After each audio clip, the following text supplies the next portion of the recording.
Thank you, Mr. Chairman. I wanted to speak briefly in support of the legislation and also on some of the comments that have been made previously on the legislation by some of the other members. Candidly, Mr. Chairman, I mean, 4% of our general fund budget right now is debt service, and that figure is growing.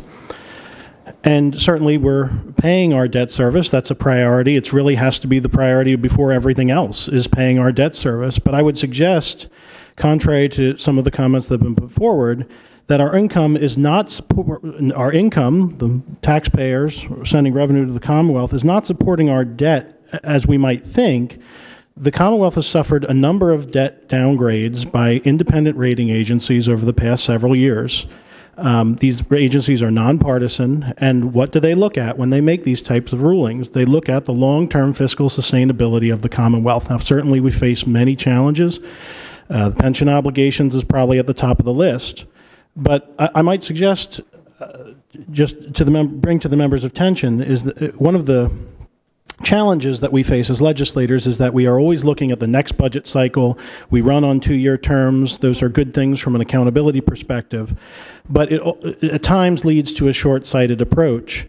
This bill puts forward an approach that says to anybody who's objectively looking from the outside, including the rating agencies, the Pennsylvania legislature is serious about tackling a long-term issue. This is a 10-year program we're talking about. We're making a commitment that in the year 2028, we're going to, not all of a sudden, but we're going to ratchet down the credit limit on this program. I might also mention this. If you listen to financial advisors, if you talk to someone, for folks who have challenging fiscal situations, one of the first things they'll say is, you need to cut up your credit card, right? That's one of the first things they say. I would suggest that this bill does not cut up the credit card, right? It does not eliminate RCAP. It does not say we're getting rid of the program. There might be some who would advocate for that, but that's not what this bill says. This bill simply says we're going to lower the limit in a responsible and reasonable manner over the next 10 years. It doesn't take any action immediately. $50 million a year over 10 years for $500 million. So I'd like to mention one final thing. A lot of comments have been made with regard to the importance of the projects that are submitted for RCAP.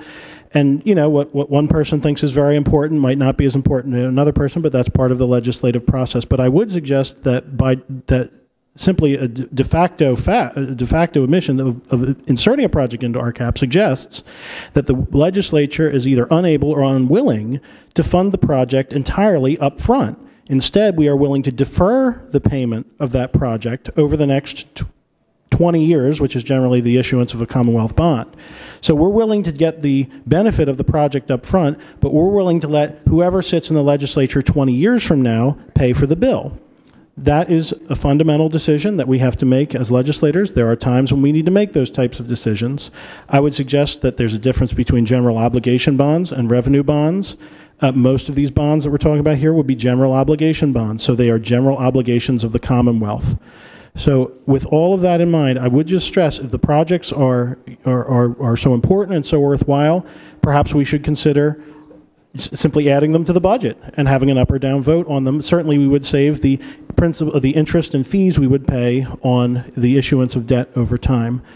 I just want to stress, I think the bill is entirely reasonable. It is not, I don't think it's over the top. I think it would be a complete stretch to say that this bill is over the top or restrictive or in any way trying to do away with the program.